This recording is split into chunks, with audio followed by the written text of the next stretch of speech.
ini saya akan menemui Bapak Indra Gunawan, ingin sedikit berbincang mengenai kegiatan sembahyang di Klenteng ini, juga bagaimana kondisi kegiatan ibadah keseluruhan di masa pandemi tahun ini.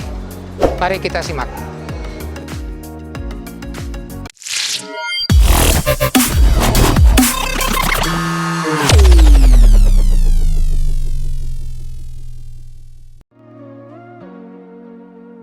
Pak Indra, ini saya ingin nanyakan perbedaan orang yang sembahyang di sini setelah pandemi, sebelum pandemi seperti apa kondisinya, Pak?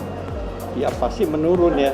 Nah, karena kita juga membatasi juga jangan sampai kerumunan, mengikuti peraturan-peraturan pemerintah, jangan sampai juga kalau sudah kena nanti kita disegel wihara ini, kan akibatnya ada. Jadi kita rugi sendiri kan kalau kita ngikut peraturan-peraturan.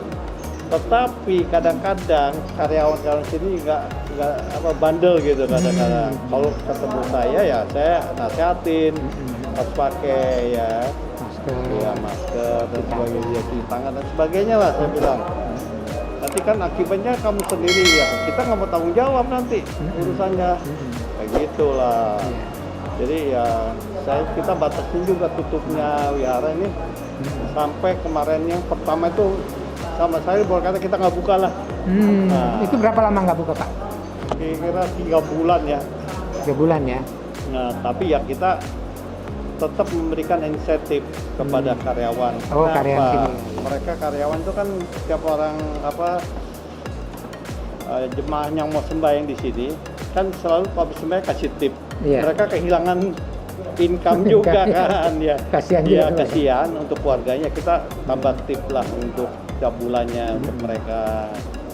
Ya jadi ya kita ya cukup bertahan aja lah untuk masalah itu.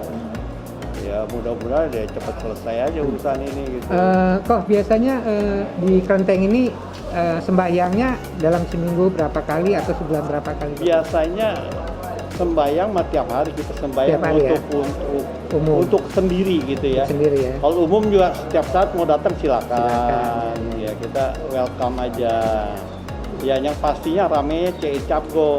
Oh. Yang pastinya sampai malam hari ya karena ada pandemi ini ya kita tutup. Capgo itu hari apa tuh, Pak? Nggak tentu kan, tanggal 1 purnama. Oh, tanggal 1 purnama. Sama ya? 15 purnama. Oh iya. Gitu. Pak, sekarang generasi dari Konghucu ini gimana Pak, artinya terhadap kebudayaan, terhadap agama ini, terhadap ini Konghucu ini generasi muda gimana Pak cara merangkulnya kemudian? Begini Pak, kalau kita ya dengan ya kan semua kan agama tuh berapa sektor. Iya. Terdiri agama Buddha ada berapa sektor juga lah. Jangan agama Buddha, agama yang lain pun ada sektor. Ada sektor ya. Kita memang menganut sektor Mahayana. Mahayana ya. Jadi apapun kita yang dianggapnya dewa kita sembayangkan gitu. Ya siapapun yang datang sini ya welcome aja gitu. Pak, kalau bicara kondisi Klenteng nih Pak, ini udah berapa lama Pak dibangun? Kira-kira 100 tahun. Ini direnovasi baru. Renovasinya kira 20 tahun lah. Oh, 20 tahun yang lalu ya? Kita tahun 2000-an ya? Enggak, 19 sekian lah. 1998, 1996 apa gitu lah. Oh iya, artinya 20 tahun lebih ya? 25 tahun, hampir 30 tahun lah. Ini dibangun 100 tahun lebih ya Pak ya? Klentengnya memang dirinya. Udah 100 tahun lebih ya? Tahun lebih, tapi dulu kecil. Ya. Sekarang berapa, 800 ya Pak ya? Kurang lebih ya 800 meter kurang lebih 400 meter. Pak, kalau dulu kan selalu ada perayaan seperti ini kan rame ya di halaman, ada barongsai, ada apa? Sekarang udah. Yang dulu kita ngikutin irama orang sini. Orang sini kan berkata agak pinggirannya Betawi gitu ya. Iya. Di Palmera dulu memang agak Betawi sekali kan. Iya. Ada gambang kromong dulu. Iya. Ya. Sebelum-belumnya adalah potehi sembahyang itu, potehi wayang klitik. Iya. Nah terus belakang ada gambang kromong. Nah, ikutin aja mereka yang keadaannya maunya gimana kita ikut aja. Kok biasanya itu menjelang Imlek, berapa hari menjelang Imlek tuh ada gamang kromong, ada barongsai itu? Ya biasanya 2 hari sebelumnya. 2 hari sebelumnya ya. Ya. Tapi sekarang ini ya kita udah vakum semua lah. Iya betul. Karena pandemi ini. Iya, akibat pandemi ini kita juga harus waspada dan sebagainya. Enggak kita lakukan apa seenak-enaknya aja kan, nanti kalau jadi masalah kan kita repot sendiri. Iya. Ini kan memerlukan perawatan ya, Ko. Iya. Itu kira-kira itu donaturnya donasi tetap atau gimana kok ini? Oh enggak. Karyawan. Jadi mereka yang sembayang masuk celengan. Oh gitu. Ya untuk gajian, untuk apa gitu. Nah, kecuali ada pembangunan yang spesial untuk bocor, bongkar apa gitu apa ya. Kita suka minta bantuan yang suka sembahyang di sini aja, suka rela. Kadang-kadang mereka merasakan saya mau bikin tangganya atau bikin apa gitu, silakan gitu. Nggak ada yang donasi tetap. Oh nggak ada ya? Nggak ada. Oh nggak misalnya dari pengusaha. Nggak ada. Oh. Jadi kita boleh kata berdikari sendiri, berdikari, usaha ya. sendiri, ya. Yang punya kawan seperti saya punya kawan, saya minta, tolong tuh bantu. Nah, mereka bantu. Pendra sebagai apa sini Pak? Kalau boleh. Ya saya pengawas aja lah. Pengawas aja. Ya kacungnya aja lah. Pengawas jadi ngawasin justru. Iya ngawas jadi justru kacung ya. Yang penting itu Pak Indranya malah kan. Bukannya gitu Pak. supaya terkontrol. Iya jadi kan saya juga kontrol juga. Ya ada waktu saya kemari kontrol, ya kan. Nggak bisa dilepasin gitu. Mereka juga nggak bisa apa yang mau dikerjakan nggak ngerti Pak. Benar. Seperti peristiwanya kalau ada banjir gitu, saya Iya. kata. Kalau banjir itu kan bagaimana caranya gitu. Oh iya kok, tanah itu lebih tinggi dari sini kok. Iya di jalan dulu, jalan rendah, diuruk jalanannya. Sama kompas tuh diuruk ya. Iya, buat jalanan gitu. Oh iya. Ya jadi lebih malah nanti sampai ke dalam dong kok kalau banjir. Iya masuk. Masuk juga ya. Ya 10 cm, 10 cm. Tapi kita kalau keburu kompak nggak masuk. Kita ada kompak. Dari situ. Kok kembali ke ini kok ke mengenai Konghucu ini. Generasi muda Tionghoa sendiri terhadap kebudayaan ini gimana? Gini ya. Secara kasat mata saya ya. Iya. Saya nggak tahu untuk yang lain. Kalau kasat mata saya, agama Buddha kan nggak ada paksaan. Ya istilah sukarela. Lu merasa nyaman, silakan lu sembahyang keyakinan lu ya. Dulu ada orang sini kan terkenalnya orang sakit minta obat di sini. Ada ciamsinya obat. Intinya ya. Itunya kocok terus dapat obatnya sakit apa dikasih ada.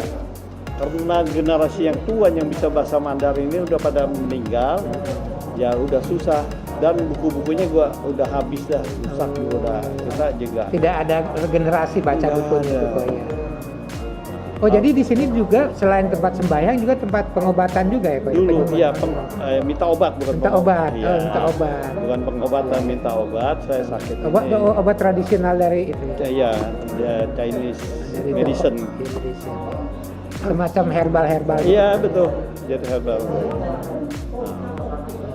Jadi dulu juga kita ada klinik di sini. Oh ada ya. Pengobatan gratis di sini. Oh sekarang udah nggak ada ya. Karena dokternya meninggal. Oh. Ya, jadi kita lagi cari-cari dokter yang mau berjiwa sosial untuk membantu gitu kan. Ya kalau sini ya kalau kita siapin juga kalau orang nggak ada, habis seperti ada orang-orang supir Grab apa ya, kayak Grab itu ya, mau ngopi apa gratis di sini minum kopi, teh apa itu aja lah. Nah, dia mau istirahat di sini silakan. Kok tadi kau kan bicara ada wihara, ada kelenteng. Nah, kelenteng dengan wihara ini perbedaannya di mana nih kok? Saya kira sama. Sama ya? Sama. Kalau wihara itu ada, mungkin yang dia nama wihara itu ada sektenya seperti Mahayana, apa Tridharma, apa gitu. Kalau wihara ini kita kan Mahayana. Iya iya. Jadi ya kita boleh katakan kalau namanya kelenteng itu bahasa apa ya, zaman kayak ada bau-bau Mandarin itu, kelenteng-kelenteng itu, tepekong gitu ya. Pekong. Sebetulnya wihara juga. Wihara sama aja. Cuman di situ ada yang disembahyang kalau wihara untuk Hentian Siangte khusus wihara itu. Kalau ini kita Mahayana, jadi kita boleh kata wihara. Ya bedanya gini, kalau itu hanya ada dua, Cetia sama wihara. Cetia yang kecil, kalau di itu masjid sama musola bedanya itu. Prinsip hidup saya, kita harus berbuat baik, itu aja. Ya kalau kita berbuat baik, mungkin tidak ada karmanya. Satu, ya pengalaman saya, kalau kita orang muda tuh harus hormat pada orang tua. Intinya, kan ada kata, lu nggak mau hormat orang tua, lu nggak usah sembahyang. Nggak ada artinya lu sembahyang kalau lu nggak hormatin. Itu ajaran Buddha. Lu kalau nggak bisa hormatin orang tua lu, ya percuma lu pasangin dua ton tuh, nggak ada artinya lu sembahyang. Ya, nomor satu ajaran agama itu lu harus hormat orang tua lu. Ya, setelah lu hormat orang tua lu baru sembahyang. Itu ajaran yang intinya sebetulnya pada agama Buddha.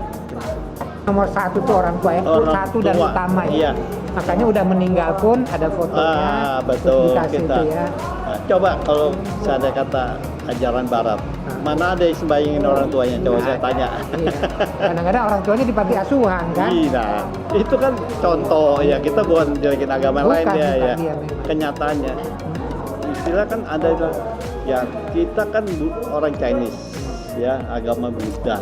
Kita harus nganut agama kita dan budaya kita dan leluhur kita, apa yang kita rasakan, kita nikmati apa yang diberikan kepada kita, ya kan?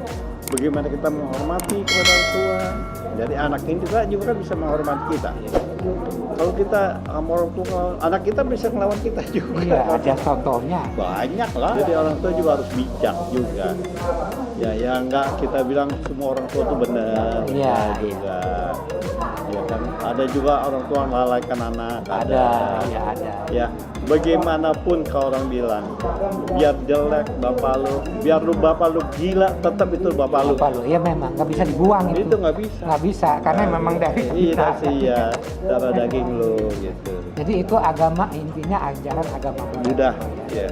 Artinya utamanya kalau boleh saya ulangi adalah harus hormat pada orang tua. Kalau lu nggak hormat pada orang tua, buat apa lu ke kelenteng, buat apa lu ke gereja, buat apa lu kemana-mana sembahyang? Nggak satu Pak ya, kita juga lihat. Ya kan kita juga nggak sempurna jadi orang. Tapi Pak, kita nggak sempurna, tapi kalau kita punya kelebihan kita ngasih tahu kan nggak salah. Iya betul ya.